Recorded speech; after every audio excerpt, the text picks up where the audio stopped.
All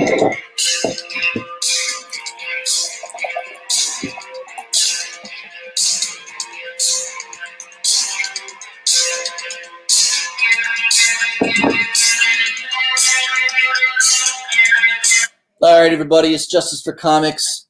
It is 1 o'clock. It is time for the Whiskey, Cigar, and Comic Show. I've got a special guest with us today, Ryan Brown.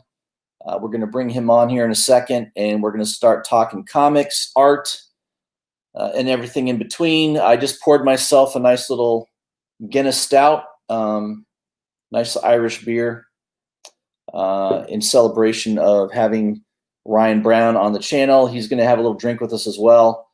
So we're going to get into it here. Let me bring him on in, and then I'll be checking the chat, and any questions that you guys have, we'll address it in the chat as well. All right, here we are.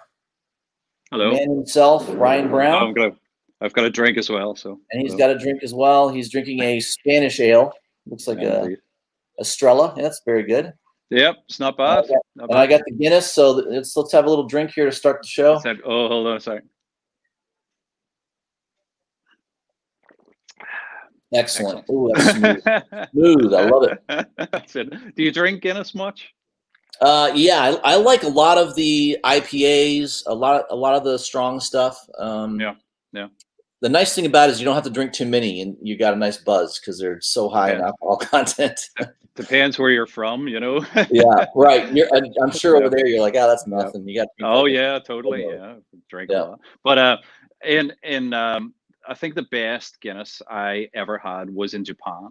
I think it was in Osaka, and like a big skyscraper sort of thing, and there was a waiter there, and he was running back and forwards like crazy, like pouring us Guinness, because they make Guinness over there as well. Like they've got like a brewery over there. So, but it was lovely. It was absolutely fantastic. Good, huh?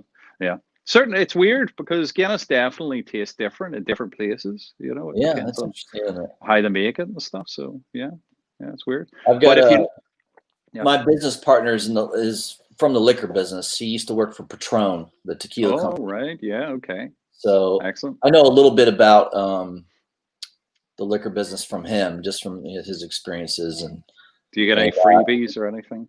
Yeah, once in a while, he still gets stuff from Patron. He gave me a nice golf bag, Patron golf bag. So that's very nice. Very nice. Yeah, excellent. But he was telling me that when they started Patron, the most expensive tequila was $9.34. It was Jose Cuervo. That was the most expensive tequila. Really? Okay. And they were asking $34 a bottle then, and everyone thought they were crazy. You'll never get that. And the tequila business, it's blown up. All that fun. That's sure. It's like gin and stuff, isn't it? It's like look at those kind of exotic sort of gins and things you can buy now, and like gin used to be a real cheap drink and stuff, and it's, I suppose it's like beer as well, isn't it? It's like there are all kinds of different beers. I mean, just hundreds of them. Yeah. I mean, I've went to places where you would pay, I don't know, about $25 for a pint of beer, and it was like, I mean, some of them are nice. Some of them you kind of wondering why you're spending that sort of much or that much money on it. It's they say because it's exclusive. There's very few of them made and things. It's like some of them you can tell the difference. I've it's like Guinness is a stout. And there's some absolutely beautiful stouts you can buy down south. Like local breweries make small percentages of these things, and they're absolutely fantastic. You get like oyster stouts, that are like, I don't know how they do it, like, but other ones like with coffee in it and stuff, and it's just absolutely fantastic. It's one of my obsessions. I love stouts. Yeah, I'm a big bourbon guy. I like a lot of bourbons, bourbon whiskeys, and it's interesting.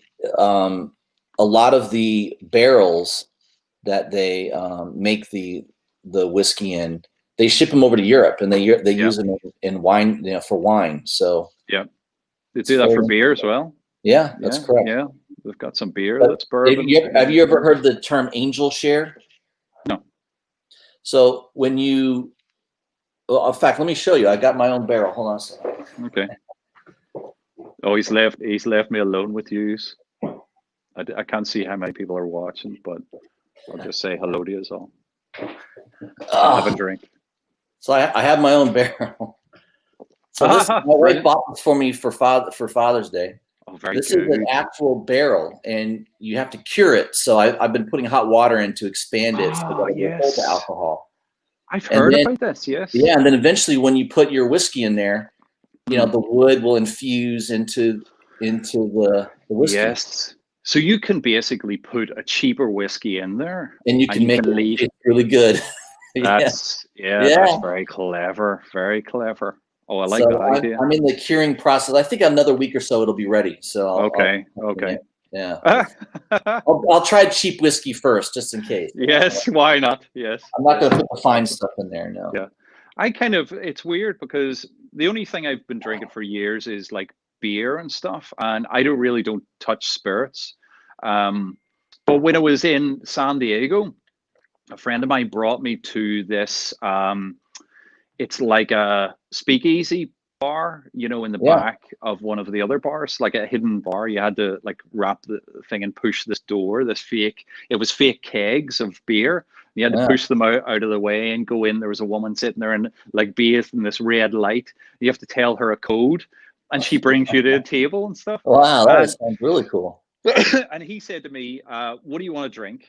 And I was like, "What type of beer do they have?" And he says, "Oh, they don't do beer here. They only do like it's only cocktails, you know, because it's like a speakeasy, you know, drinkers only, right?" Yeah. And so I was like, "Oh crap, what am I going to do here?" You know, and I just started trying some different cocktails. I said, I don't know, something with mint in it, something with whatever, and that convinced me about cocktails. Right? See, from then on, I love cocktails. They're fantastic. And like espresso martinis are like, you know, one of my things. Oh, those are good.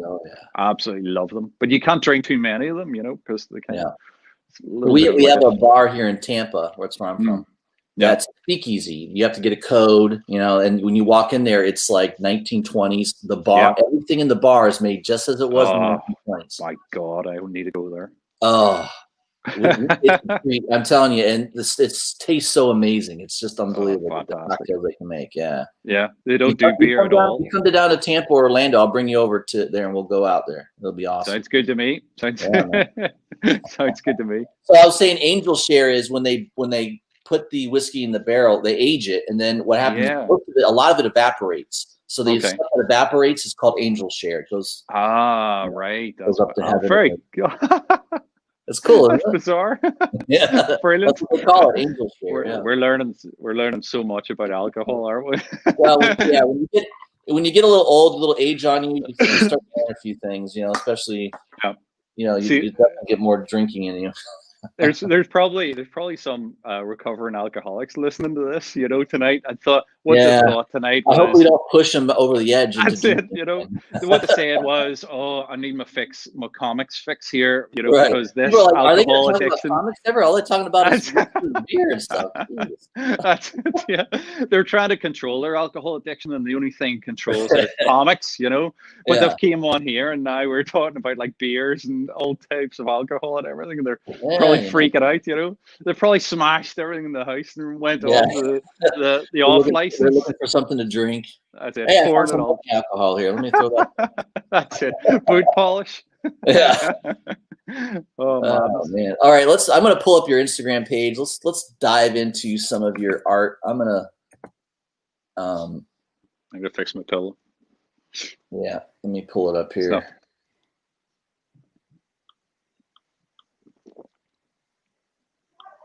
Okay, let me share the screen. So if I do this right.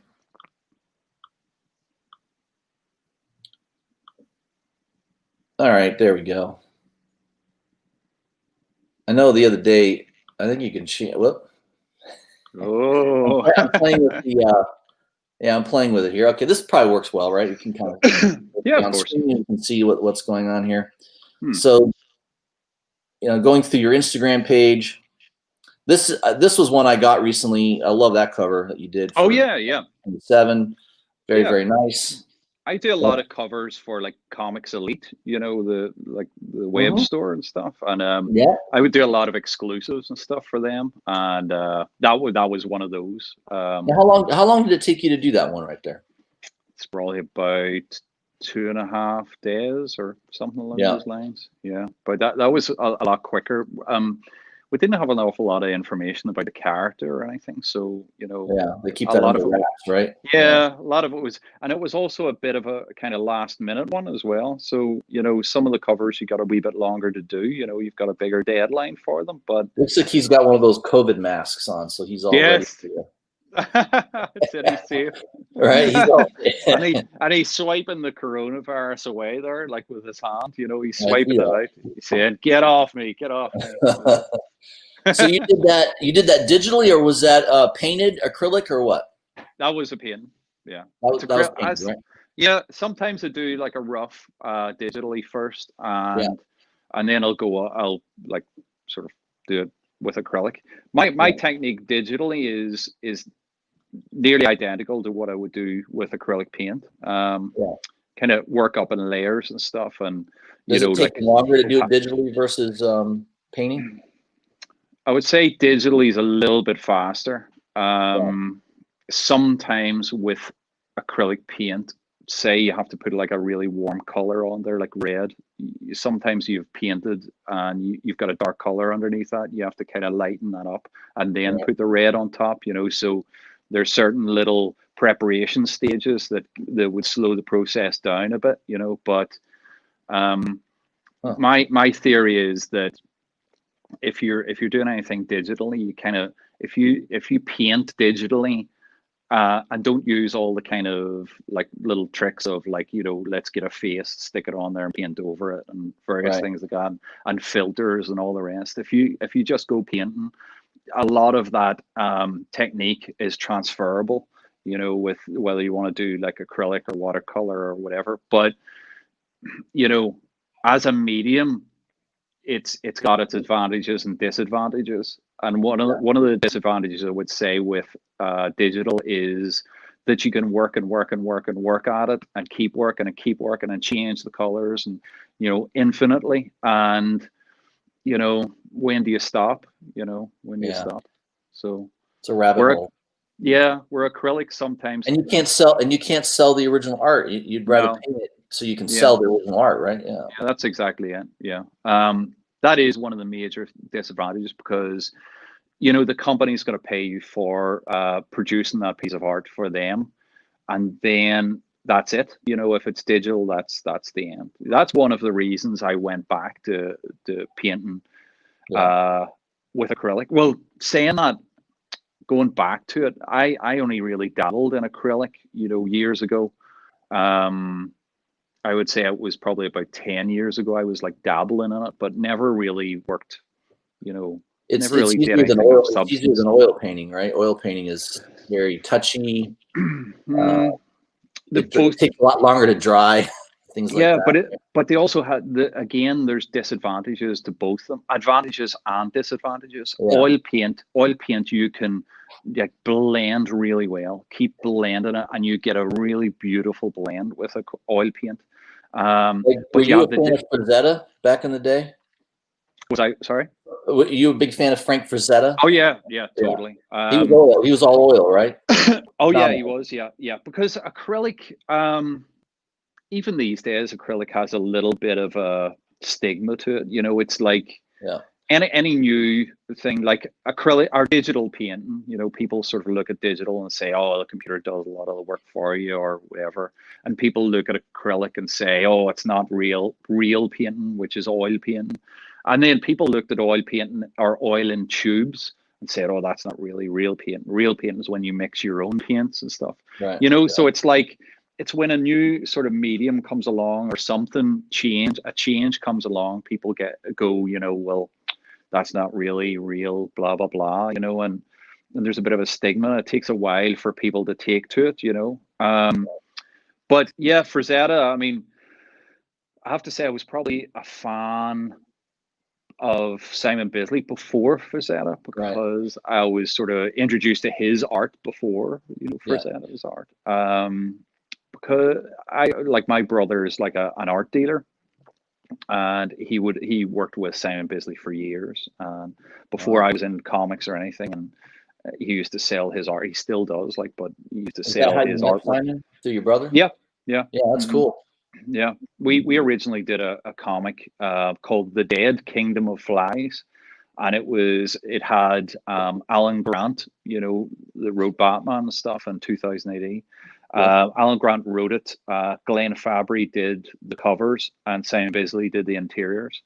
And I did the lettering for it, and my brother did the coloring for it as well. And we basically all worked as a bit of a team on that, you know. So published a graphic novel, I would say, about 10 years ago, and because like Diamond and previews and stuff didn't really give favor or anything to independent, you know, comics, it didn't really take off very well. You know, it's a pity, because I think, to be honest, you know, we did put a lot of money into it, but it had a lot of really good creators and stuff attached to it, you know. So, but yeah, I was a fan of Simon's, and it was like Judgment in Gotham, if you've read that.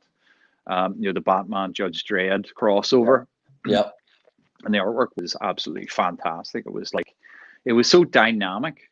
You know, it was like, how the hell did he do that? How can somebody paint like that? Yeah. You know, and like Simon was a big sort of follower of Frazetta's and stuff, and various other artists, and you know, you could see like the power and stuff in his work. You know, it was just amazing. I heard stories about Frazetta that he would get these commissions. He'd have to do. He would do the art at the last moment. Like he would wait. Yeah. He would paint, and then he'd have to dry it in the oven. That's how late. That's how loud he procrastinated on everything he did. Apparently. Yeah. But I think when you also look, I think some of this is totally true, and I think some of it is a little bit of myth that has been built up over the years. You know, it sounds like a good story, right? Yeah. Because the thing about it is, you can see there's a lot of photographs online that he's taken of reference. You know, reference photographs of himself and of his wife and various people and stuff.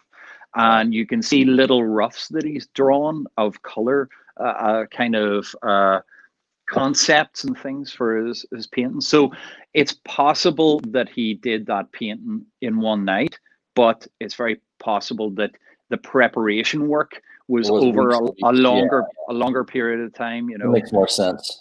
You know, but the other thing again is, you know, the more you work on things, the quicker they get. Yeah. So the more covers you do, the more paintings you do, the faster you get at it. You know, there's only a certain amount of like poses and compositions. And like I'm always amazed by like how much stuff Alex Ross puts out. It's kind of amazing. I don't know how he does it. Like he must be painting all the time. He's very fast as well. I think his mother was a professional illustrator, which I would say gave him a good kind of base from the beginning, and then he went to a really good art school. Right. And I think those two foundations actually, you know, projected him, you know, a lot faster, you know. And when you've got professional people guiding you, you kind of, you don't take those you don't take those wrong turns, you know. I have to say, Alex Ross artwork is absolutely fantastic. You know, the light sources are incredible. The color is just brilliant, and little blur on certain spots and things. It's just, you know, it's just, you know, incredible work. He's very good, no doubt about it. Yeah. No, God, there's some really good artists around, you know, at the moment, and obviously in the past as well. Like, I mean, you know, it's scary. It's a bit frustrating as well, you know, because you're kind of, I wouldn't say we're all competing, but we're all in the same business, and in your mind, you're kind of looking at these people and saying, you know, shit, they're really good, you know, and I want to kind of, I want to do a lot better than I'm doing, you know, because I think artists generally kind of hate their own work, you know, and I'm kind of in that camp. Yeah, that's a common thing. I drew a lot, sketched a lot when I was younger, and I was very critical of it. Right. That's common. Yeah. It's one of the good things, but it's unfortunate because you're never going to be really satisfied, but it's one of the things that is important for you to be. Well, one of the ingredients for successful artists, I think, is that they absolutely hit their own work.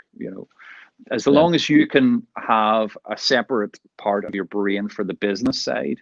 You have the art side that says I hate my work, and then you have the business side that says I have to promote my work, because if I Right. don't, nobody else will. Right. Because sometimes people have this opinion that you just put your art on the internet and that's all you need to do.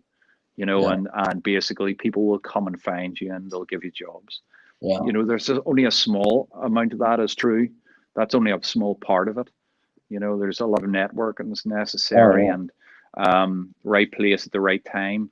And there's a Tom Savini, the special effects artist. I heard of him. Yeah. Mm-hmm. Yeah. Well, he said something really clever before. He brought a lot of students to a dinner once, and they were all there, and there was a producer, and the producer was talking to Tom Savini. He came over to the table and he said, "Oh, hello, how you doing? We're needing some special effects artists and whatever for our next film." And he turned to his students and said, "Show them your work." And none of the students had any of their work on their phones or anything. Yeah. And he basically said, what's important is when that moment, the lucky moment that appears, you have to be ready. Right. Right. And the thing is, you have to have your phone, you have to have your artwork on your phone, you have to have your artwork with you everywhere you go, because you never know who you're going to bump into. Yeah, and that's a great point. Yeah. I was going to pull up another one of your illustrations here. Yeah. Now, I really like it when you get into faces, because you can draw some details that are pretty amazing. Where's that one that really strikes me?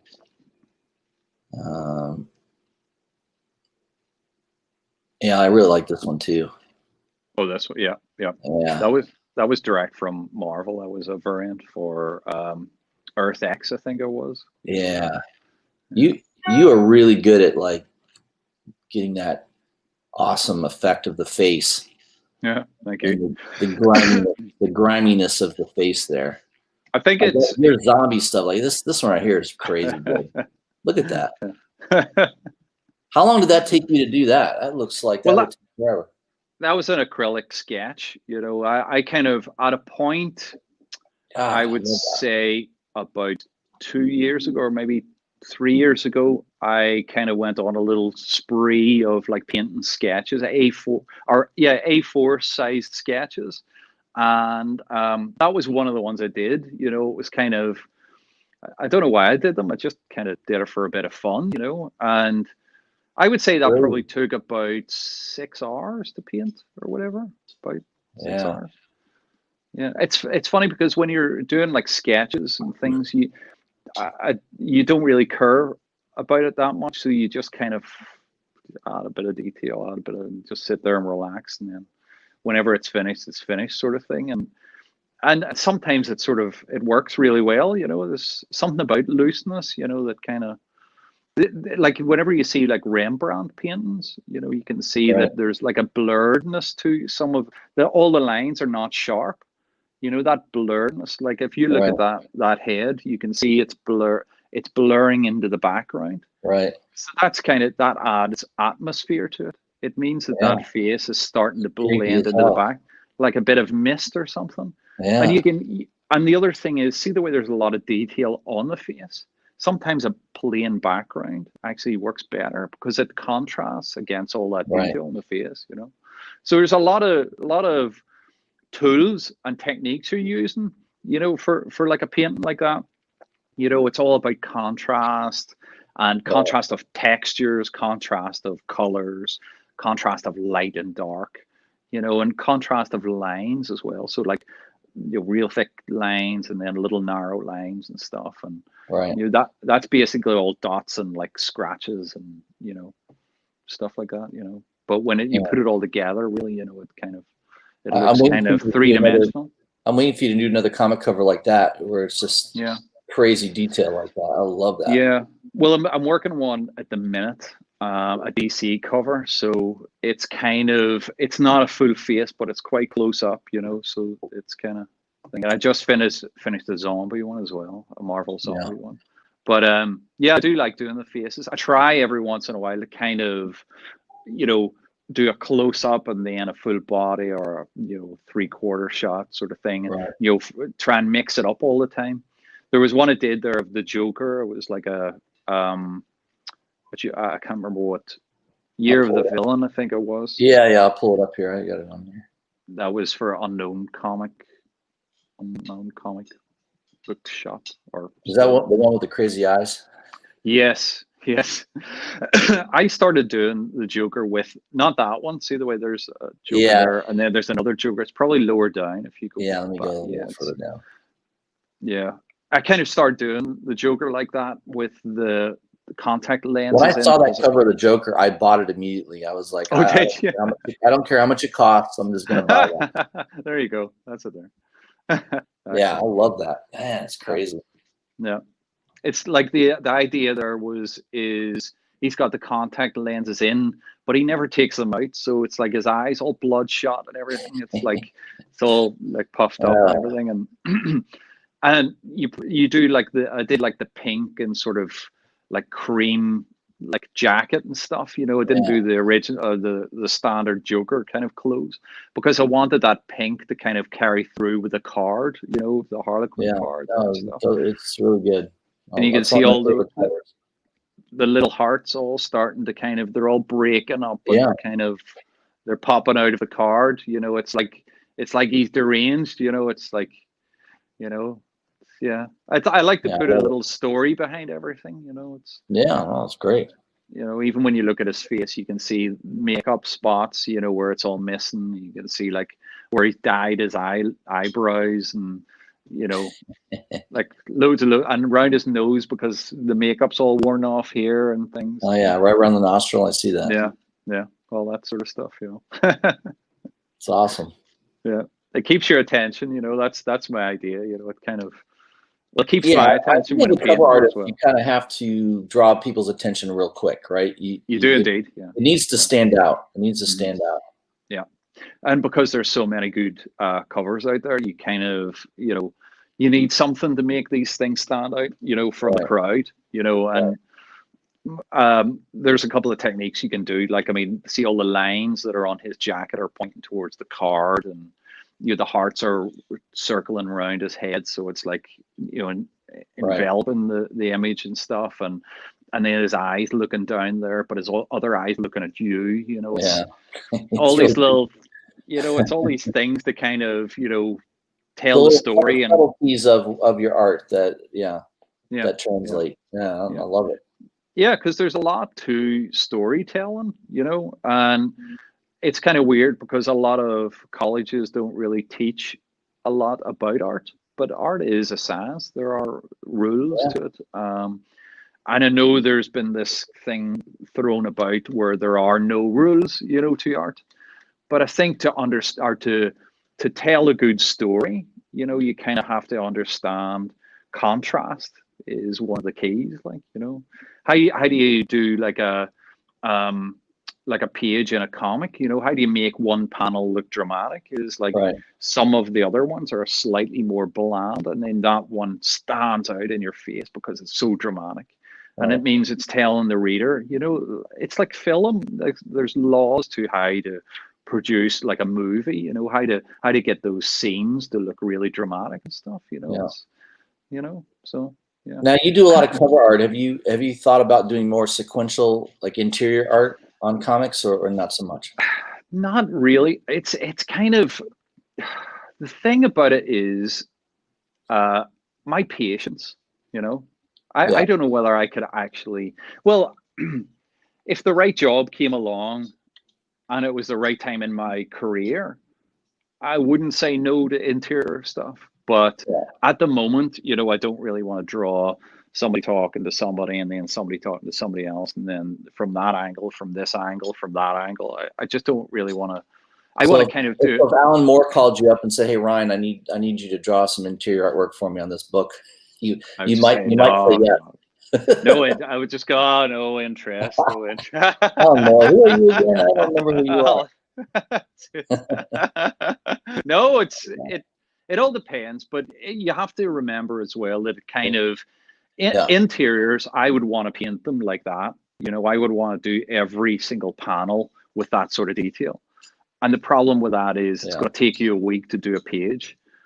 So if you're talking 60 pages or whatever, it's tough to make deadlines. It means it's a year, of work, of solid work every single day, and the thing about that as well is you disappear. Nobody ever hears from you. You can't do social media stuff showing, oh, I did this cover, I did that cover. It's literally just one, or you know what I mean? It's a couple of posts and that's about it. So I kind of like the idea of I'm working on this character and then suddenly I'm moved to another character. You're doing Doctor Doom at one point, and then you're doing like Venom and whatever, Batman, Joker, and all that sort of stuff the next week or whatever. So it keeps your interest. There's a variety there. I like the variety. That's one of the keys. Like.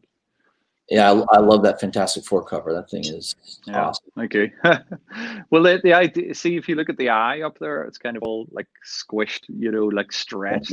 The idea was like pain, and when you look in at Doctor Doom when he's got the helmet on, and you look at his actual eye on the side, he's got sort of blood around it and bloodshot, and it's supposed to show his head's up, showing power, like you're beneath him. But his eye is showing like pain and, it's like trauma, you know what I mean? So it's like he's not it's constant pain and anguish in his eye, that's what I wanted to show, Great. So it's awesome. That was my thing. I know they had a lot of these immortal, they call them immortal. Yeah. Variants. It was just. Or whatever. This was my favorite of all the. Thank you. I know there were a lot of different artists that did it, but Thank you. Yeah. I was glad they asked me to do, because I was speaking to them before about doing Doctor Doom covers, and they said, "Oh, Ryan, we've got you a Doctor Doom cover." So I was like, brilliant. Yeah, perfect. Very happy, So that was that one there. See if you go up that, the one or the Captain Marvel cover was actually the very first cover I did for Marvel. Oh, this one right here. Yeah, that was the very first one I did, and that, if you look at the right of that, there's like a couple of images of the roughs digital roughs that I did for it. Yep, see there to the right, just right here. Over. There you go. Yeah. Oh, yeah. So that basically, the bottom right one was the one that they went with, and the other two were ones they didn't go with. But I kind of, to be honest, I really wanted to do either of those other two because they were showing a bit of action, And if you look at the bigger left one, you have like the scroll sort of being knocked backwards, and it's kind of, again, like a bit of the way like Frazetta does a lot in his kind of images and things. It has like action, it shows the enemy being knocked away or like swished around the place and stuff, Yeah, I love it. That type of thing. So that's what usually I would do, like 2 or 3 roughs, to give like Marvel or DC and say, well, they can pick from those. I didn't know that. That's interesting. I didn't know that. That's probably something that's pretty common. And you give them a couple ideas, thumbnail sketches, so to speak, right? And then yeah. And usually the way it goes is they'll pick the one you don't want to do. So so it's like whenever you get a chance or to try and get away with like sending them one rough, then I try and do that. Sometimes you'll send them one rough and they'll say, "Could you send a couple more?" And it's my way of trying to like sneak in, just this is the one I want to do. And it's reverse psychology. You gotta trick them a little bit. Yeah, that's it. Yeah, that's exactly it. Yeah. I was also going to go on your website. Yeah. I know you said you didn't. Yeah, I don't know if you've been keeping tabs of it. I haven't updated it in a while, I have to say. It's kind of, I think it's probably about a year or half a year old. So the middle things like Mars Attacks. I was going to show that Esther. Oh yeah, go for it. Yeah, go for that. Yeah. I just think it's fantastic. Thank you. the work that you Well, did there. this was a project I worked with Mark McCann. He's like a writer for 2000 AD and for Heavy Metal magazine. And he's got some stuff coming out very soon with Heavy Metal, I think next week. But he wrote. Well, it was my idea, but he kind of did a lot of the writing for this one, and we worked together, kind of complaining back and forward to each other and stuff. So it's awesome. But it was I always wanted to do like medieval knights and stuff, or kind of, it was like robot knights, and then you've got it's like when you zoom in there, you can see like every single panel. There's like mountains and mountains of detail. It's just, the detail in this is amazing. I know that's got to take a long time to do all that. Yeah, it's yeah. When I was reading this, I was just like, oh man, this is so good. When is this comic book coming out? I want to buy this. Yeah. Oh, so you liked it? Yeah. You liked it? I love it. Yeah. Excellent. That's the kind of artwork. I mean, it reminds me of like the art that's in video games these days, right? Yeah. That's right. It's so detailed. It's amazing. Yeah. Well, that's the thing, see if I can get some time, I would like to go back. Where this all started was, see that woman there? Yeah. That was a cover for Heavy Metal magazine. And it was in a gallery in Santa Monica. She's got a nasty scar on her leg too. Look at that thing. Crazy. Yeah, well that's literally an amputated leg. All her limbs have been amputated, so Jesus. And later on in the story, she kind of gets these like, have you ever seen relics, like medieval relics? The way they're put. Yeah, I was reading up on this, like how you kind of came up with the concept of this, really, the relics, right? Yeah. Well, the tool, what to do is like there's a tooth of a saint, and it's put into this gold harness thing or whatever. And my idea was going to be that she was going to have like these arms and legs that are made out of gold, but they're like all inscribed, like these old medieval kind of cool relics and stuff. And it was going to get real dark and nasty and stuff, and blood and guts, and if you look at the wee woman that was helping her like thousands of years ago was mummified at the bottom there. You can see her at the bottom left. Oh, I see her there. She's like, and it came about because at that art show, it was like the Heavy Metal 20-something years, 30 years or whatever art show in the Cobra Gallery in Santa Monica, and people kept asking me, what's the story behind this painting? What's the story behind it? I was saying to them, like, it's called The Artist. It's like some person was painting this kind of person in a coma, like sitting in a coma, and it was all like weird and stuff. And they were like, "Oh, I would love to hear a bit more about that story." So we thought, why not kind of develop that into something? And the plan was to keep working at this, but then things like Marvel and stuff, started happening. You just keep trying to work at you. You can't. Yeah, I can understand. You got to go where the money is, right? That's it. I mean, I think last year I did maybe about 45 covers for like Marvel and DC.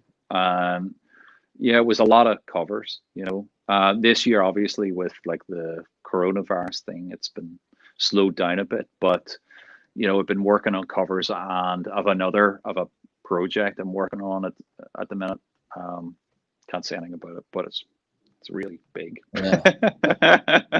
But can't wait to see that.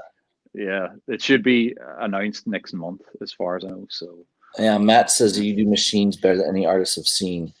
Thank you. Which is why I need him to draw RoboCop.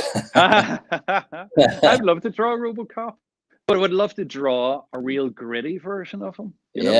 Like a real kind of like have half of his face like falling off or something, like he just got shot in the face. Yeah, because I like that you there was the new RoboCop film. There were certain little bits I liked about it, but other bits I didn't like about it. I think it was too clean looking as well, and kind of streamlined. He needs to be a bit chunky and clunky looking on things. I kind of RoboCop movie was the first movie where I was kind of shocked at how violent it was. Remember how violent it was? Yeah, my God, I was just like, I mean, I was probably a teenager when I saw it, and I thought I just was like, Well, Uh, you know, it's not even about the gore, really, is it? It's like that part when they shoot that guy's arm off. yeah, They're it's just executing him. unbelievable. It's so That mean, nasty. it is really nasty, isn't it? That is Oh, real nasty stuff. And I still look at it these days and think, God, that's brutal. brutal. Yeah, But it's a totally. brilliant.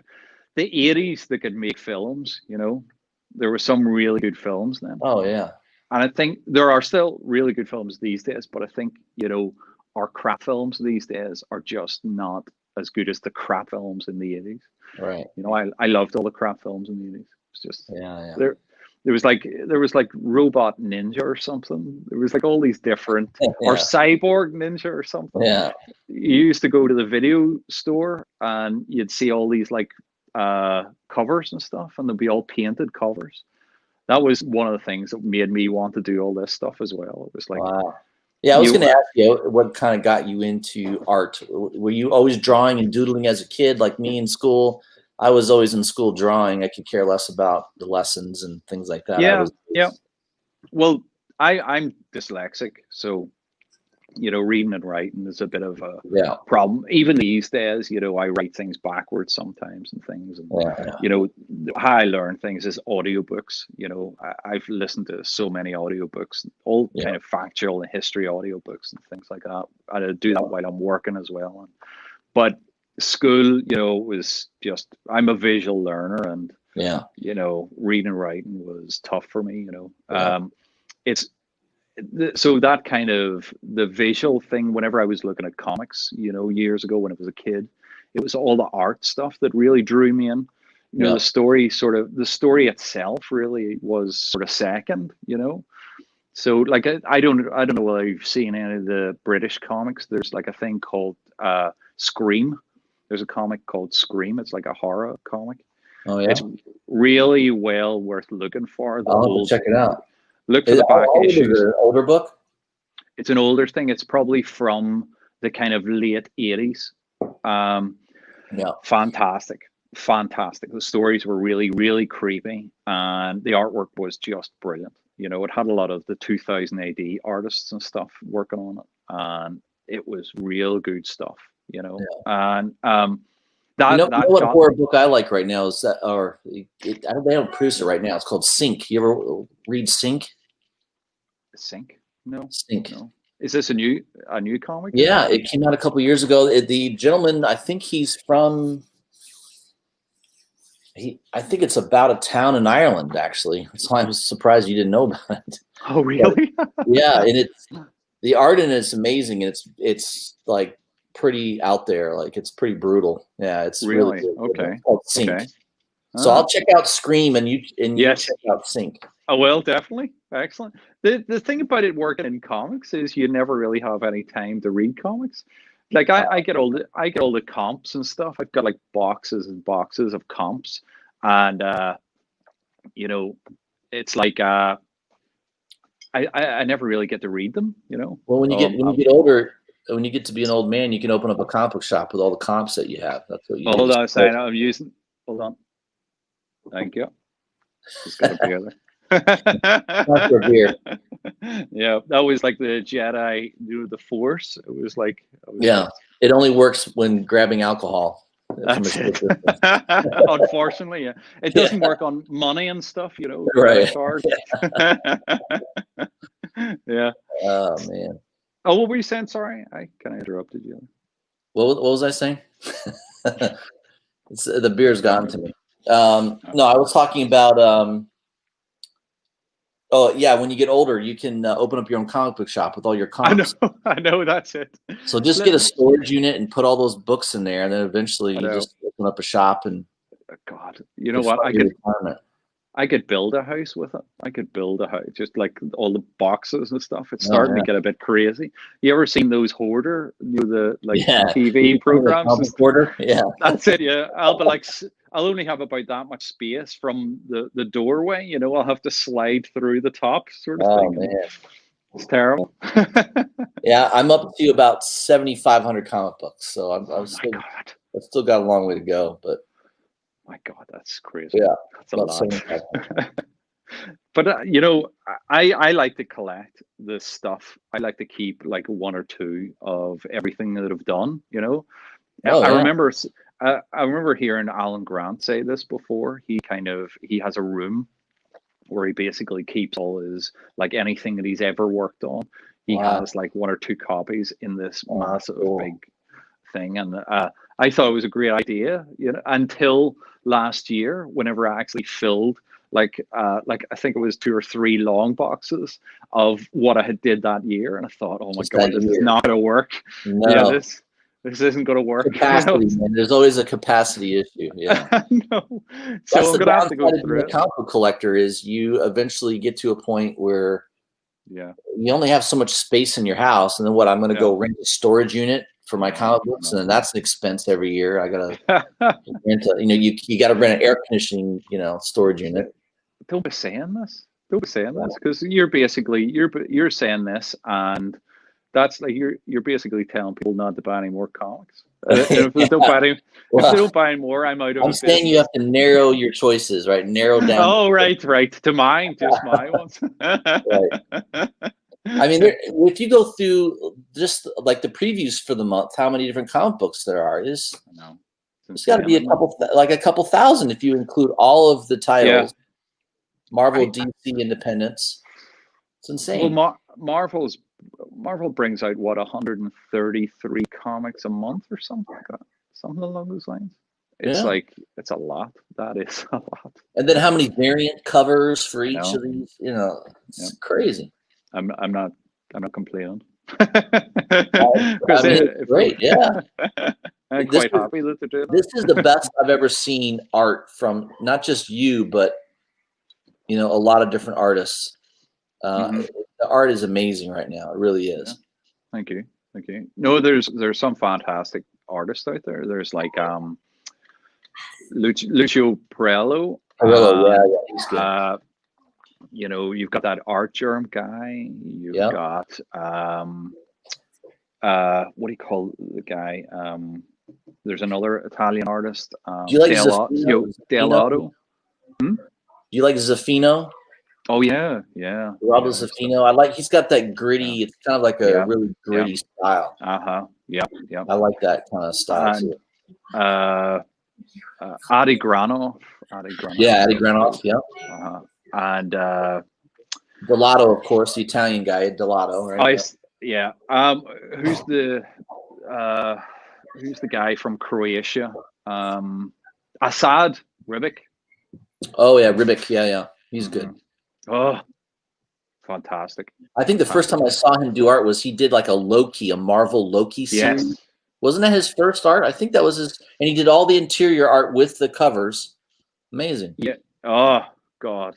I've been to a couple of conventions where he's been at it, and he sits in sketches, and he does like it. It's sort of, his sketches look like a cover, and he does like 10 or whatever those over 2 days. Wow. And he's just sitting there going blah, blah, blah, blah. It's just crazy, very good. Disheartening. Well, I mean, that's the thing in life. Like, as good as you think you are at something, I've had some things I'm good at. You always meet somebody that's way better, and then you're just like, it's disgusting. Just hate it. That's all right. You're still loved by many, many people. Infamous says Sync is based out of Scotland. Okay, that was it. I knew it was somewhere over there. Scotland. Oh, right. Well, there you go then. Oh, okay. And I think it's an area of this town, and it's like a really nasty. The concept of the book was there would be this blue van that would pull up, and it would be these creepy clowns, and they would just abduct people and grab them off the street, and they'd never be seen again. Oh, brilliant. No, it's pretty creepy. The clowns are brilliant. I love clowns. They're the creepiest. See, if you go back and look at the vintage photographs of clowns on the internet, on Google they are some creepy things, I'm telling you. Like kids sitting on their knees and stuff. Yeah, creepy clowns, let me Google that. I don't think I've ever seen this. Let me take a look here. Black and white. They're like black and white photographs. Creepy, vintage clown photos or something, Oh yeah, here it comes up. Where do you see this? It's just not good at all. Look at Oh, this. look at this Look guy. at that. Yes, look at Holy that. crap. Dude, that's gonna give me nightmares. Look at that guy. Oh, look at him. Is that good or what? Huh? Oh, Now, there are some creepy clowns there. Look at that guy sitting down. Look, go down to the second row and over to the left. There you go. Oh yeah. Look at this guy. Holy crap. This guy's having a bad day. Isn't that creepy, huh? He just killed somebody last night, probably, right? He's just climbed out of that box. See the box behind him? He's just climbed out of that. Look at that for creepy. Yay. See, one of the things I absolutely love. This guy. What the hell is that? Oh my god! It's just totally disturbing, isn't it? It's like no wonder people, no wonder. No wonder Stephen King created that character, right? I mean, look at that! I know that is just wrong, isn't it? It's just wrong. Those things, like what I like to do is I've got like a folder. Well, I have numerous folders on my computer, and one of the folders is like horror stuff, and it's got all those creepy clowns and stuff in it because like they are a really good reference. If you want to do like the Joker or something, take a bit of reference from those old style creepy clowns. It's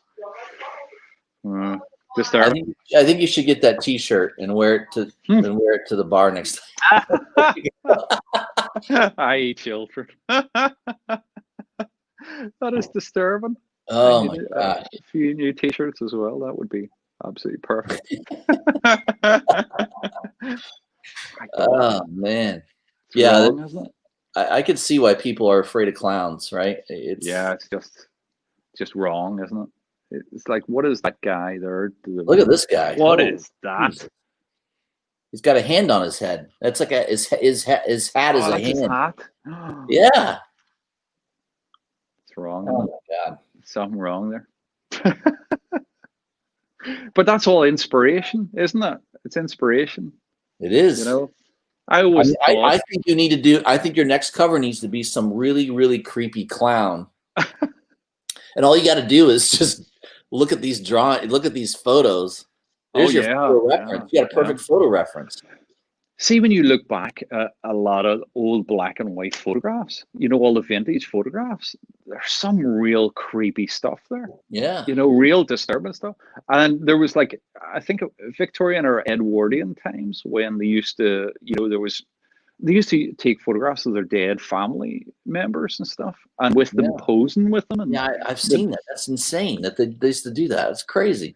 And all these photographs, you can see them all on Google, and it is really disturbing. And one of the Joker covers, the 80th anniversary cover I did, that's what my plan was. I was trying to get like a family sitting there and dead bodies and the Joker in the middle of. I like that was, you did that for an exclusive, I think, right? Yep, that was that was Comics Elite as well. That was Comics Elite for them. Yep, I do most of my variant covers for Comics Elite. Very nice people. Yeah, the head guy, I've seen him on. Sean. I've seen him on a couple. There you go. Yeah. This one right here, right? Yeah, I'll point it out. Yeah. Jesus. Up there.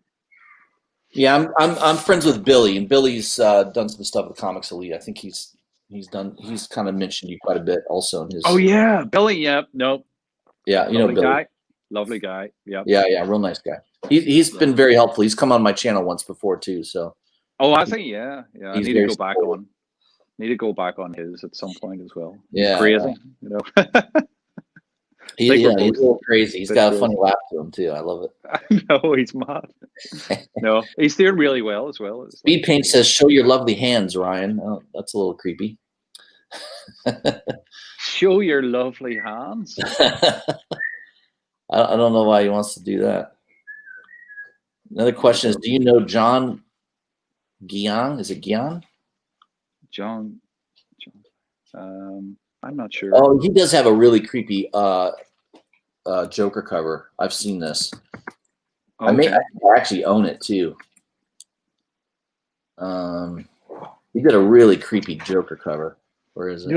Know the thing. Oh yes. I Look do at that know cover. him. That's Yes, that's great. right. Yes. He does concept work, doesn't he? I think the For first time I films saw and that, I stuff. thought that's going to give me a nightmare right there. Yeah. Brilliant. Excellent. No, that's right. That was for Comics Elite, as far as I know. Yeah. Oh yeah, crazy stuff. Yeah. Interesting. Totally unique style to it, isn't it?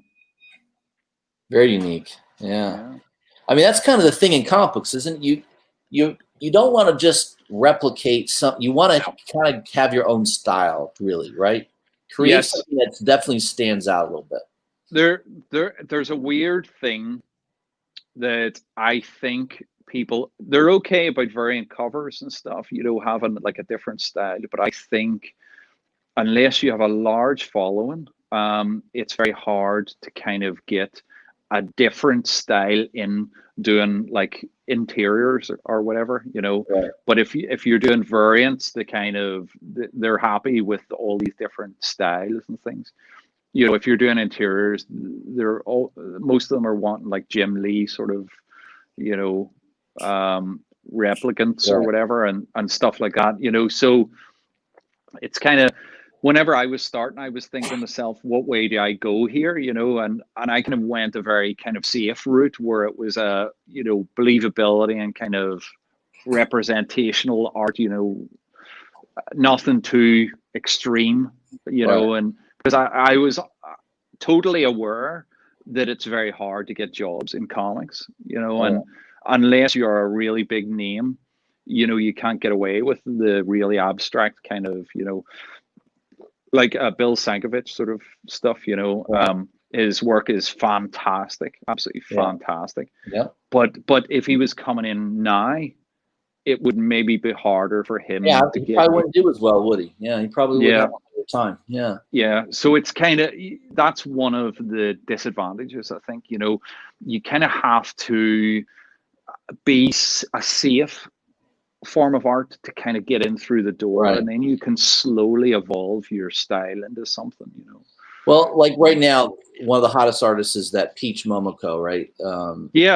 Japanese artist. And the reason I tell people that she's popular is because there's really no one that draws like her right now, right? I mean, it's watercolor. It's got that Japanese anime style to it. Yeah. There's just nobody that draws like that. And the other thing is, if you've noticed, there is a lot of kind of anime sort of look coming into the kind of the American sort of market, comic sort of industry. You can see people like In Hyuk Lee and various other people with that kind of look, and it's sort of Ramos always had that anime style. Right, he's been around a while. And as we were saying, like the art germ sort of artwork and stuff, there's that. It's very clean looking. It's it looks computer sort of digitally painted. It looks like that. It's not trying to look like a painting, but it has that kind of those proportions of anime in a sense, and the anime has a gigantic following as well. It is absolutely massive. So it's it's sort of tapping into that market as well, really, isn't it? That's one of the reasons I think like she's so popular is because there's a huge segment of the comic market that's anime. No doubt about it. Totally. Yeah, there's no doubt. And, that helps. I mean, but I my style is I like the kind of stuff you do. I like that dark, gritty kind of just that darker style of art. Yeah. Well, that's See, I've always been into horror, and it's like I don't really like drawing things really clean and kind of. I like where you can see like the rips in their suits. The better. The messier, the better. Yeah, you can see damage in their suits. You can see muck and things and dirt, and you can see cuts on their face and wear and tear and age on their face as well. I find it kind of grounds it a bit. And there was a cover I did where it was again for Comics Elite. It was Batman. It was like the dark metal sort of cover. And Oh, I have that one. I had it actually right here. Oh, there you go. That's it there, over in the right. Oh, is this one? Oh yeah, that one. Yeah, there you go. Yeah. See, There. I buy all your stuff, Ryan. Excellent. There's I one sealed. I love this cover. It's one of my favorite covers that you did. Thank you. Thank you. And the red on it. I mean, I bought the one that's got the red, right? It's a minimal trade dress with the red. Oh yeah. Well, see, the idea, there's it all on the right if you want to pop that one up. See, way over to the beside the Joker one. There you go. Yeah, this one. Yeah. There you go. Yeah. I wanted him to look like he had an armor put together from other people's armor. It's like he's been going for so long that he doesn't have there's no money. It's like medieval times. He's, he's sticking the armor together from Until you said that, I wouldn't have thought that, but that's I do see that now. Yeah. Well, he's been fighting so long, and he fights so many enemies that he's taking pieces of their armor, putting it on, and you can see above his head or above his eye, he's got a smash. That was like a hammer had hit him in the eye, and the blood has dripped down underneath the helmet. Because the helmet hit him in the face, and it's pouring down. Those are little details that not everybody who looks at the image is going to automatically see that. But it's good that you want to convey what you in your mind have said. This is what's happened to Batman. Yeah, and I looked. Yeah. Damage. I looked at a lot of different, genuine medieval armor, and basically, and also weapons and stuff, genuine medieval weapons. And I wanted to put a feel of authenticity to it, Right. But love it. He has an expression. I didn't put a tough expression on his face. I put a slightly concerned expression. You've been fighting in your armor and you're exhausted, you're really tired, and he's twisted round and suddenly found more people attacking him from the back. So, there's an arrow stuck in the mud beside his leg there. There's a body lying on the ground, squashed into the mud. You can only see the back of his helmet. Wow. It's supposed to be slightly like, will he win? Will he not win? Is this just, the end? Is it a disaster? He's been fighting for so long. He's exhausted, and what's going to happen next? When are you going to sell the original painting of this? That's what I wonder. It's gone. Sold. Is it? Yeah. I have a couple of people that basically buy all my stuff. Yeah, as soon as it's done, it's gone most of the time. So I need to get on that list, Ryan. I need to get on that list. Yeah, no problem. Yeah, most of the stuff's gone. It's like it goes very fast. May I ask what something like that would sell for? A ballpark? Well, I can't tell you how much that sold for, but just ballpark. Just ballpark. Yeah, I could. I mean, things. I mean, 5,000 upwards. Yeah.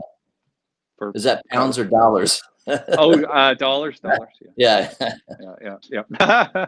That would be worth every penny for that. That's beautiful. I love it. Okay. Yeah, that was like that would go up in the living room of the house. My wife wouldn't probably like that much, but it was quite big as well. Well, it was.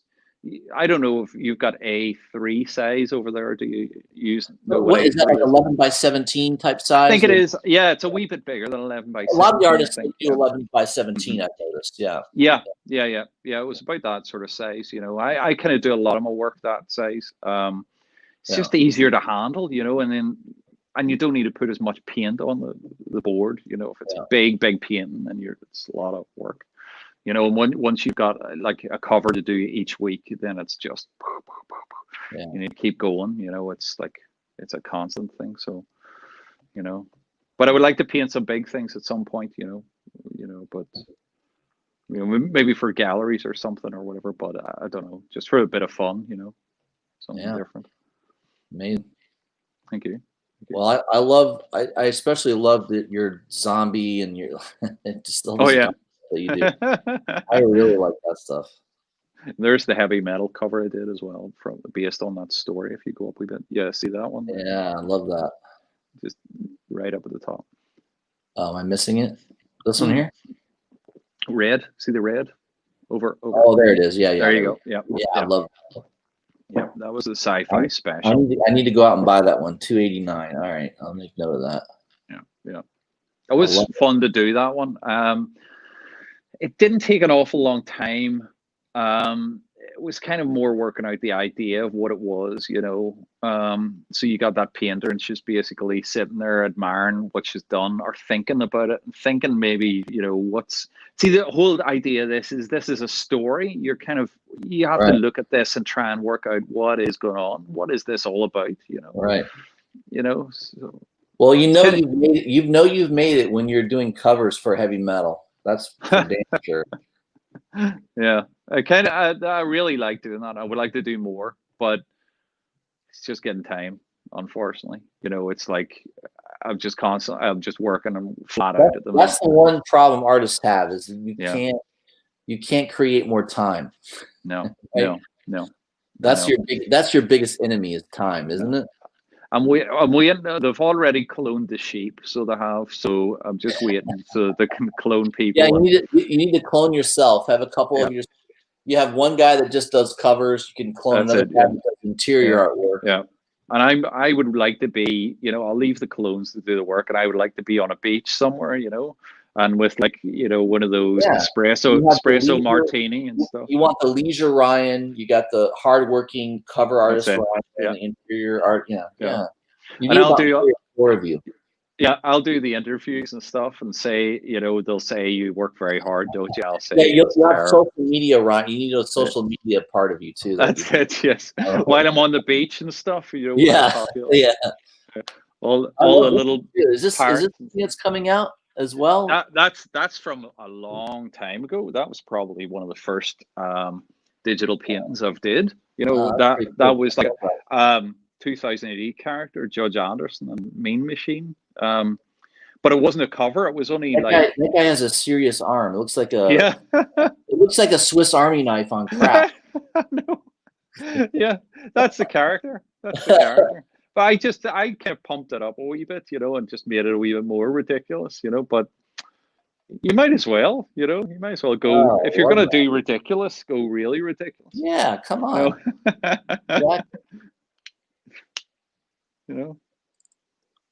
Oh, that's right. You did a Turtles. I forgot you did this Turtles cover. Oh, I did a good few Turtles. I think of 4, 5, 6 covers. I don't know. Yeah. Turtles covers. This one, see the one there? Down there. Well, the one beside that. Well, that was one I did as well. Another, but the one, right below it. See that one? Yeah. That was Kevin Eastman drew that one. Simon Bisley inked it, and then I digitally painted over it. Oh, wow. So it was like a bit of a team up. It was a collaboration right there. Yeah. Mm-hmm. Very nice people, both of them. Kevin Eastman, really lovely guy. Lovely guy. Yeah, I've seen him on a bunch of interviews. He's really nice. Oh God. Very humble. So down to earth. Oh, right? He is indeed. He is indeed. Lovely, lovely person, honestly. Yeah, and I met Jim Lee. He was one of my heroes from early on. Was Jim Lee when I first started collecting comic books. Oh, really? Okay. And I met him in Orlando. He did a personal signing. Yeah. And I got a couple books signed by him and shook his hand. And he was very gracious. And one thing I liked about him was he waited all the way until he wanted to make sure everybody that came there got to see him, and he was just very very.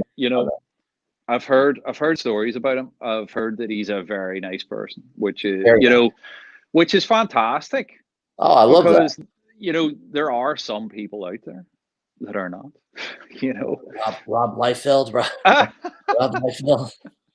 Who else? But Alan Moore. I don't know. There's a couple people out there that are very very. But it doesn't take an awful lot for people to be, to be nice, and the thing of it is, we're in an industry where it is an entertainment industry as well, right. And you cannot separate yourself from your art, or, if you're a writer or an artist, you have to, you have to be a person. You have to be personable, Yeah. and take the time to speak to people. I am obviously far down the ladder in, like, in the comic sort of industry, but I still understand the importance of being nice to people. Oh, And yeah. kind of, I mean, I think it's great that you responded to me. I'm just this guy that lives in Florida that's got a no, small little YouTube channel, and yeah, and yeah, the fact that you responded to me and wanted to come on my show, that speaks volumes about you no. as a person, no doubt about it. Look, it doesn't matter who anybody is, right? It doesn't matter. It doesn't matter whether you have 10 followers, right? It doesn't matter if you've got 2. You have to take time to actually speak to people. You cannot be an asshole. You can't Right. be an asshole. Yeah. You know what I mean? That's a good rule in life. That's a good rule in life, to just It totally is. Yeah. Look, don't be an asshole, right? Yeah. Just I have real. met a lot of them. I have Oh, yeah. met a lot of assholes, right? Sure. And the thing is, you remember that. You really remember it, and you think to yourself, I will never be that. Right. I will never be that person. Because what do you gain out of it? And also, why are you treating people like shit? Right. Because you think you're more important than they are. Because you're like drawing covers or paint or drawing comics or something, Right. or writing comics, but you're more important than somebody that's reading them. You don't know what they are doing. Right. There's doctors, lawyers, there's everybody. It doesn't matter. Yeah, it doesn't even matter what your job is. Right. I mean, are we all gonna kind of judge each other for our, the merits and stuff that we're think? We shouldn't be doing that at all. We should be just communicating with people and sort of, being civil. Yeah. It's not hard. It's not hard. I mean, I think we could solve the world's problems, you and I, Ryan, just together. That's it. Nobody would listen to us. Yeah, that's the problem. No one would listen. That's it. Yes. We'll go to the UN and stuff. We'll go in with our beers. Yeah. So I'm on my 3rd beer, Ryan. 3rd. Yeah, so am I. I'm a professional. Mm. Right. Oh man, the Boddington, it just blew up on me. Well, that's all right. That's okay. As long as you lick it off the counter and stuff. The Boddington has that. It has that pressurized canister in it. You know that. Yeah. They do that with the Boddington. Yeah. You usually do you not have that in the Guinness thing as well? No. Over there. Yeah, you're right. It is in there. Yeah. I didn't notice that as much. Yeah. See. I probably drink more Boddington than I drink Guinness. You know what you're supposed to do? My last name is Chadwick. I'm very English. Very, very English. What you're doing, you're opening those completely wrong. You should really be. You shake it a lot, really a lot, and then you turn it right like that to your face, and then you just go and open it that way. That's the way you do it over here. That's the traditional way. And I got a lot of head on that. I got a lot of head. Very nice. Yeah, that's lovely. That looks nice. Do you drink that often? That stuff, or? Yeah, I like Boddington is one of my favorite. I drink a lot of Boddington. Yeah, I like that.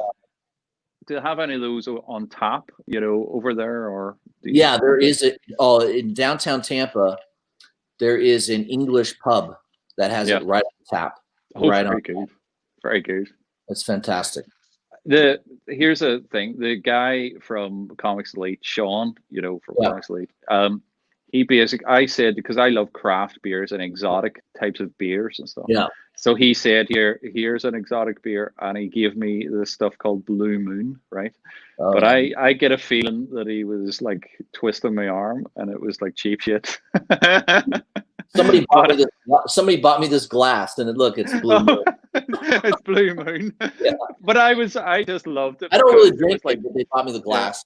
You just got an orange in it, which I thought was real novelty, because it's got little citrus flavor to it. Yeah, because if you put anything in somebody's beer over here, like they'll smash the glass in your head or something. Right?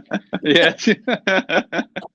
But I just thought it was fantastic. They don't really drink cold beer. It's more like room temperature. Is that tends to be the case? It depends on the beer. Yeah. It depends on the beer. There's absolutely. See if you can get this beer right. It's called Einstock, Einstock, and it's like it's an Icelandic beer. It's Oh, slightly white kind of beer, Iceland. It's Einstock, you call it. And what good. you Huh? do is you get a glass and put it under the tap and pour water over it. Put it in the freezer and let the water freeze onto your glass, right? And then take it out and pour the Icelandic beer into this. Ooh, yeah. You are in for a Fantastic. treat. I'm telling you. You know, That is there is a liquor store that has about 100 different beers from around the world in their ice. really. Yeah. Maybe they could get it in Yeah, I free. bet they'll have that one. I bet they'll have it. You need to get this stuff. This is one of the What's the name of best. it again? Einstock. Einstock. All Yeah, right. Einstock. And it's an Icelandic beer. And it is absolutely beautiful. It is beautiful. It's just I'm gonna try that for sure. I'll this weekend I'll head off to that liquor store and see if they have it. yeah. Yeah, And you freeze the glass and yeah, no problem. see stouts and things. You're supposed to have them in like room temperature. Right. Guinness being a stout. Right. Guinness is a stout, so if that should be room temperature. Room temperature. Right. It shouldn't be cold. Right. Other beers, some beers should be cold, some should be slightly warm.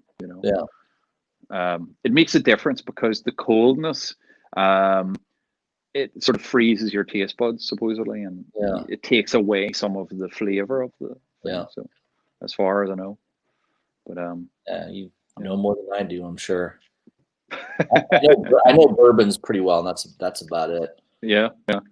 I just think you can drink beer for a while, and you don't really need to drink. Like if you're drinking spirits and stuff, you've got a small thing, you're sipping away at it and stuff, and beer you can sort of drink a bit of it, and it kind of feels like you're drinking more. I'll show you. I've got this bottle of it's pretty rare Kentucky bourbon. It goes for big money here. It's hard to find.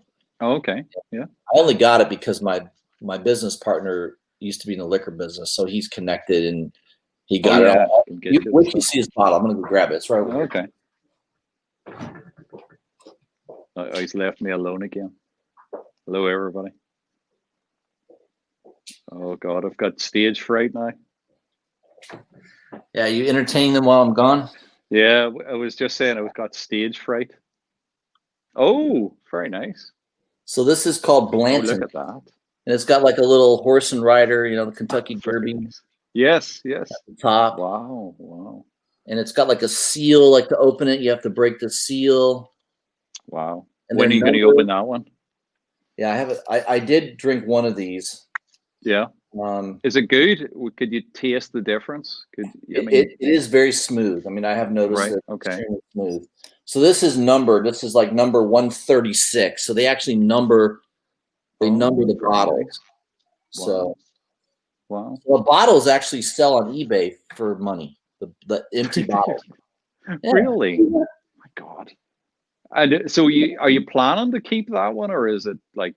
I know. It's staring at you. Is it like? It's 93 proof. Oh. So it'll kill just about anything that's in your body. Like I'm pretty sure it'll kill that virus if you just send me a glass over. Just yeah, a glass. Yeah, there's a really cool bar in Tampa called Whiskey Cake, and really? They sell every type of whiskey you can think of, and they have that on tap. They have that bottle, ready to go for people. Wow. So. Do you ever taste the Irish whiskey stuff? Jameson, obviously, I've tasted that many times. There's a Pars as well. There's Pars. Lafroig. I've tasted Lafroig. Yeah, I mean. The thing is with whiskey, like Scotch whiskey, it is the older it is, the better it does taste. There's no doubt about that. Japanese are good as well. 25-year Macallan, it's good. Right. Okay. It's expensive, but it's super good. Yeah. What's it like for a glass of that in a bar? 25-year Macallan is probably $60 a glass. Oh, is it? Wow. About 60 You're not bucks. Yeah. you're not going to go out drinking on that. No, you might have one of those and you're done, right? Yeah, that's Just one. Then you're walking home, aren't you? Yeah. No taxis. Well, these days we just Uber everywhere. We just Oh, that's Uber. I tried to get that. I was in San Diego and I was trying to get that working on my On phone, your app. but Yeah. because my credit card is like a UK credit card, it Wasn't wouldn't take it taking? and stuff. So yeah, it was like a long walk. That's See, good for you. Good for your legs. yeah. Well, most mornings I go on like a 5 to 6 mile walk. I try to Do stay you? active. Yeah, because I work from home and I'm on the desk a lot, so you Yeah. know, I try to be Yeah. active if I can. I used to do a lot of training and stuff, a lot of exercise, and it's like trying to balance it out because comic sort of work is like 24/7 sort of Yeah. job, you know. And Right. it's like it's one of those things as well where I kind of also feel like I'm cheating if I'm not working, you know, because I've Right. got to this point where I'm just work, work, work, work, work sort of thing. And I have to Right. kind of slowly bring my life back into a bit of, a bit of kind of seeing my friends and, Yeah. getting out for a bit of relaxation. But, Yeah. the advantages and disadvantages as well, all that type of stuff, but, Yeah. Work balance. it is. It says I need to slab that bottle. I need to slab that. You do indeed. Infamous Scary. said, when is your next Lady Death cover? Yeah, I think I did see that. You did a really nice Lady Death cover. Yeah, I've did I've did actually You've done a 3 couple of them, covers. haven't you? Yeah, the 3 covers. 2 of them are out, and there's one that isn't out yet. And I did those a good while ago. So This one right here. I'm not. There's one. There's one. Yeah, there's one. Yeah, that's a nice one. I And like there's that. another one as well. There was like a graphic novel cover I did as well. It's like there's a bit of a story behind that as well. If you type Lady Death. I'll type Lady Death in there. I actually drew Lady Death a couple of times. I think I did another. There you go. There's one with an axe, but she isn't. That isn't a cover. Yeah. I like See that the one. bodies at the bottom. See all the bodies like Oh, yeah. around her legs. And they're all kind of Yeah. yeah. They're all mummified, and in the background you can see like the I'm dead telling you, risen. that is your thing. You are perfect at drawing like dark. Yeah, dead bodies. Dark. If you could see my search history. I love that one too. The Grim Reaper. Yeah. Jeez. That was for Jonathan Mabry. He's like he wrote a lot of stuff. He did stuff for Marvel, and I think he did stuff for DC. But he did V Wars, and that was my first job. Oh yeah, I have that V Wars with those covers on those. Yeah. That was they were my very first covers ever. That was my first. Was that your first cover, V Wars? Yes. That was my first work. Yeah. Totally. It's fantastic. I bought those. I found them in a dollar bin, believe it or not. Oh, did you really? Okay. And they're worth like $10-15 a piece, those books. Oh, were they? Yeah. Okay. That's good. Yeah, I mean, I did a lot of stuff with Jonathan, and he's a lovely guy as well. He's like just I did stuff for his rot and ruin. He like has a zombie sort of thing. I did a 1 or 2 covers for that, and then did all those V Wars, and did this as well. This was like for like a book, a poetry book or something. It was like a. And you're good friends with Fabry, Glenn. Yeah, Glenn Fabry. Yeah, lovely guy. I love Preacher. Preacher was one of my favorite comic books ever. Oh God, yes. I have the whole Preacher run. I have every issue Preacher. Every issue. Nice guy. Absolutely one of the best illustrators there is. I think one of the best. Have you met Garth Ennis? No, maybe once, but no, I've never really kind of. He's kind of a genius. Yeah. He actually comes well. I think does he live in Scotland? I think he's Scottish. No, Belfast. Where I'm from, Ireland here in the north. Northern. You haven't met this guy? Yeah, I know. The weird thing about it was these people. There was him and John McCrae and various other people that used to. kind of work and be around various comic shops in Belfast, probably in the early 90s and stuff. But, that was the time whenever I was like in art college and things. And our college was a bit weird because it kind of put me off drawing, so it's a long story, and but I wasn't really into comics at that time, so I wouldn't really know those people. But yeah, I've heard a lot of stuff about Garth Ennis. But as I was saying, Glenn Fabry, like, I mean, the we had conversations. You know Garth Ennis since he worked with him for so many years. Oh, he does indeed. Yeah, Yeah, I mean, he should know him pretty well, I would think. Yeah, Glenn knows everybody. He, Glenn put in the time. He put in the time to learn anatomy, really like insane level of anatomy, sort of research and stuff.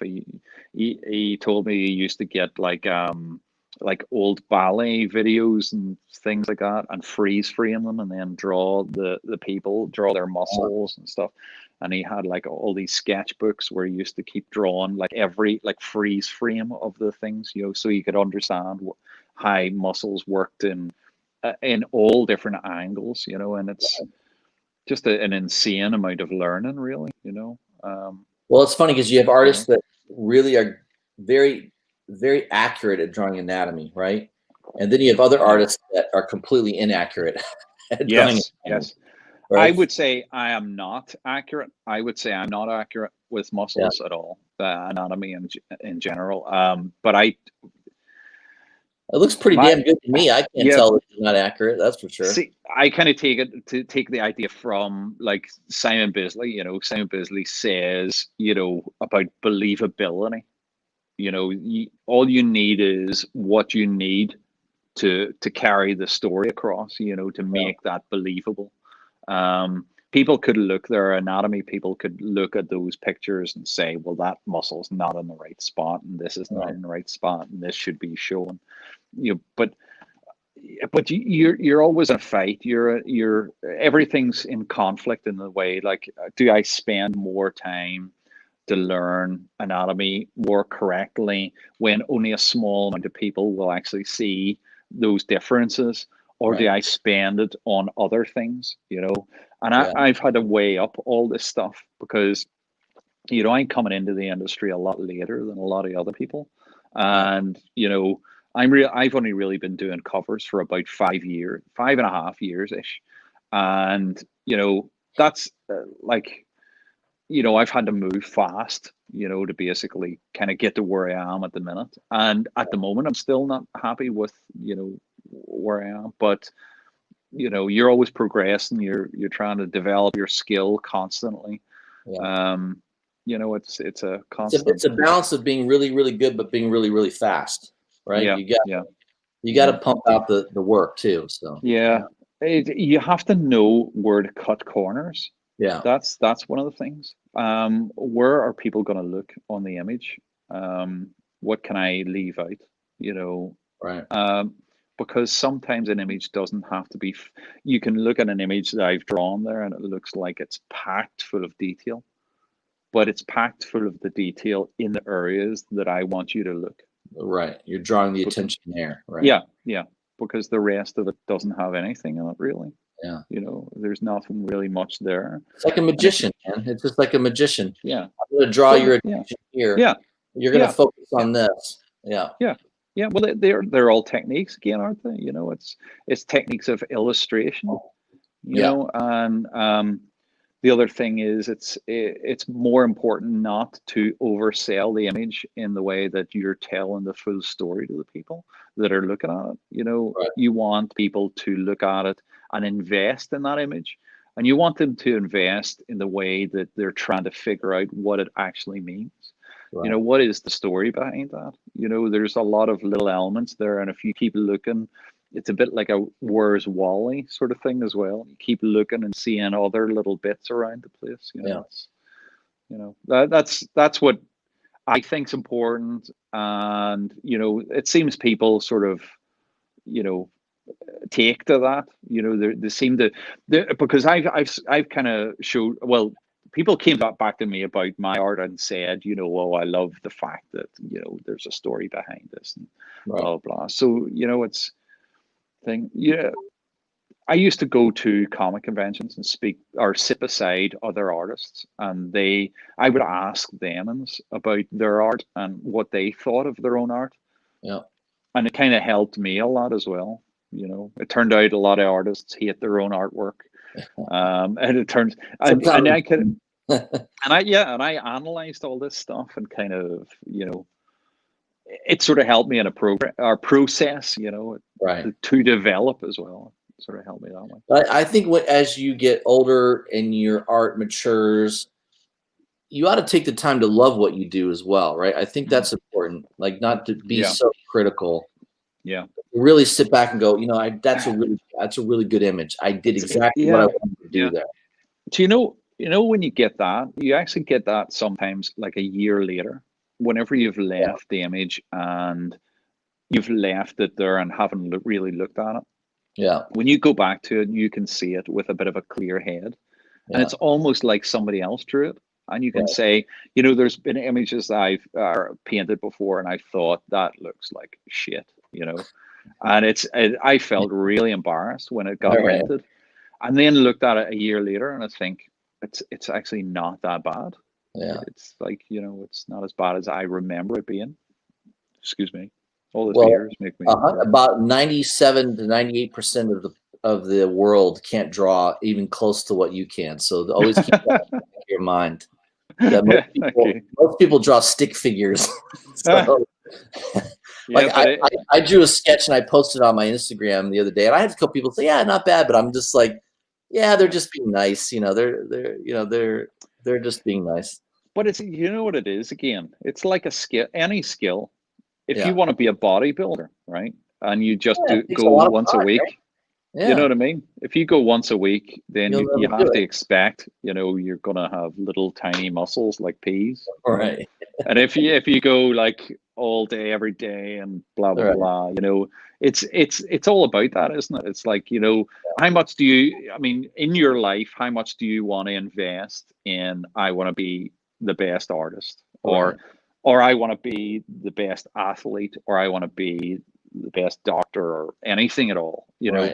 You can only really pick one or whatever, and that's why it's a career rather than a job. You know, it's like you have to throw yourself into the thing. And, you know, people say, oh, I can't draw and stuff, but you can draw, you know, and everybody could draw, and with a little bit of direction. But what's most important is the motivation. You have to have a reason, you know, you want to draw. You know, in my case, it actually was a total desperation. You know, I was like 30 something and I had no job, and I tried to get jobs everywhere. And the way Belfast was at the time, it was just impossible to get a job. Yeah. And Simon Bisley had contacted me, you know, luckily, and said, do you want to color some of these pages? And it was for the Horror Chronicles for Legendary Entertainment. And we probably colored about 2,500 pages, you know. Wow. And, you know, without that, it wouldn't have put me on the course, you know, to kind of doing covers and stuff. Right. You know, and there was a time. It happened for a reason, I think, you know, that's just the way it goes. Yeah. You are, I think you're kind of, things direct you. I think you have to also see the signs that they're directing you in the right direction. Right. You know, you have to see the signs. You have to kind of open your eyes and think. And there's been times whenever I thought to myself, am I deluded here? You know, am I crazy putting so much effort into this, trying to get, you know, develop a career in comics when it's so hard? I've seen a lot of artists really struggling, you know, because it's not, I mean, it doesn't really, if you're on the lower edge of the comic industry, it doesn't really pay an awful lot of money, you know. And I kind of thought to myself, you know, am I a bit crazy trying to do this? Is this, you know, mad, you know? But you kind of, I don't know, you have to just put it all in there, you know, and Sometimes it's good See to what be happens. mad. It's good to be a little insane. That's it. Yeah. All right, that's In moderation. yeah, In moderation. that's right. In moderation. Yeah. Well, I probably should let you get back to drawing. I know you've been on Yep. here a good hour and 34 minutes, man. That's Good. It went by fast though, right? It did indeed. I'm a solid interviewer, aren't I? I mean, You are indeed. Yes. I'm one of the best. Well, I don't want to inflate your head here or anything, you know. It can't be inflated anymore. It It barely fits in the frame anyway. that's what I've been noticing. It's starting to. Yeah. I tell people I'm not losing my hairline, I'm gaining forehead. That's like a balloon, isn't it? Yeah, that's it. You gotta look like those damn creepy clowns from the 1920s. I know. That's it. With a bit of a white face. Oh man, that was something else. I was a little shocked to see that. Very disturbing. God, holy. Oh God. Well, man, I would love to have you on again sometime. You know, I think, of course. Especially when you're coming out with some new art and you want to promote it, and you got a new cover, you want to talk about it, and you're allowed to or whatever. You know, I'll have you on. Do you know what? I've got when the project is announced next month. Sure, I'll come on again. Ooh, awesome! I appreciate you doing that. I'm gonna have Esteban Salinas on next week, or the week after. I'm gonna have Aaron Bartling on. He's another up and coming artist. Okay, I'm gonna be the channel known for having artists on. Nothing wrong with that. Need to get some writers on there. Yeah, they're a little tough the writers. Really? The writers are kind of prima donnas. If you know. Oh, are they really? Okay. A lot of them are. Okay. Yeah. Oh, okay. A lot of them are. Yeah. I find artists are a little bit more approachable than writers. Yeah, I think it's because we don't really talk to people very often. We just sit and draw. Yeah, you're just sitting doing your work, and it's kind of a nice thing to get out and talk to people. You know, we're desperate for the attention. You know, yeah. Just speaking to anybody. I speak to the homeless. You know, they're out beside the local shops and things. Well, just to get away.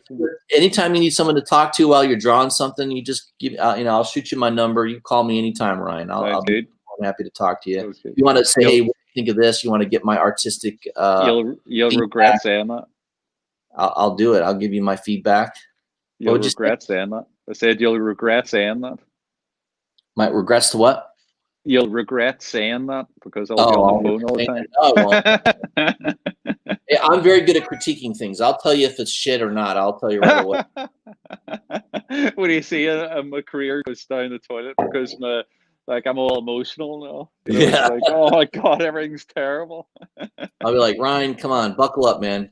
No, I'll give you honest feedback. That's what you need. Honest feedback. Yeah, sounds good. All right, man. Hey, thanks for coming on the show. No problem. No problem. A lot of people in the chat, I could tell, really loved it. They said it was one of the best things I've ever done, which is great. Oh, cool. And yeah, maybe I'll have you back on in a month. What, about a month? You said you're. Yeah. Next month, some point, you know, be able to chat about stuff. Good. Kind of saying. Well, it's all those people. I'm gonna wave at you all. Yes. Ryan has to get back to work. He's got a couple more things to draw today, I'm sure. Yeah, I have another cover I'm working on. What time? It's right now. It's 7 your time, 7:39, right? Yeah. Yeah. Oh, plenty of time to draw. Excellent. Well, thanks for coming on the show again. I really appreciate it. I'll stay in contact with you, and we'll have you on in a month. All right. Cool. Sounds good to me. Right. Well, thank you, and thank you to everybody that's buying my covers. I'm gonna wave you out. Keep buying Ryan Brown's stuff, man. He's awesome. He puts out some awesome artwork, and keep it up, man. All right, I'm finishing up my beer, and I'm off to my next thing. All right, guys. Thanks for joining in. All right, Ryan. Thanks a lot, buddy. No problem. Thank you. See you again. Bye. We'll get together next month. Yeah. More drinking. Right. Thanks a lot.